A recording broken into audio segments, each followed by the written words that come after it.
Lanchester Dairies was originally a dairy farm and we diversified about 22 years ago now, where we started buying in milk from other local farms and processing it. One of my key responsibilities is milk quality, right through from the farm right to the customer. As the milk arrives here at the dairy, we have a number of tests we have to before the vehicle is actually released on a positive release system. And once it has been checked and it complies, it then can be unloaded. But before that, there's at least 20 minutes standstill while all the analysis is carried out before it's released. The MilkoScan Mars we use for checking the level of butterfat as it arrives.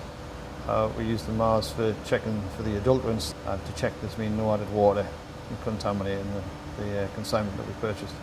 Didn't have any equipment at all that could tell us if that milk had been adulterated in any other way apart from added water. So it's now confident that we've got a number of different channels and a number of different tests that are being carried out relatively quickly on that equipment, and we can get an instant result. If there was an issue, it wouldn't be positively released. So we've increased the depth of our testing in that respect. There's not a lot of adulterations in the UK, but we have to comply with our BRC, the latest BRC standard, which looks at threat analysis and adulterants on your actual product. It's threat analysis critical control points, part of the latest BRC standard, which is issue 7. We've increased the positive release scope and analysis that we carry out before the product gets released. Yeah. We didn't have a problem before, but it's certainly peace of mind that we're doing further testing in that respect. We've had the instrument working now practically on a daily basis for about eight weeks now. Trained operatives, we have 4 trained operatives that look after the milk intake, and it's quite straightforward, simple training, and it's been accurate and reliable so far. It was initially calibrated and it doesn't seem to have drifted.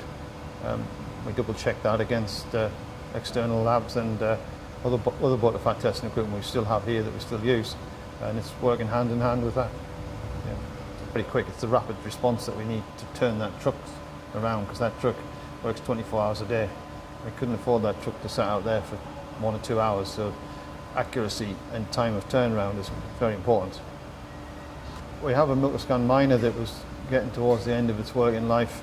That was looking to be replaced, and this machine obviously it tests for butterfat as well and freezing point depression, so this piece of kit really fell in that bracket where we could do the adulterants and the other 2 tests as well all in one.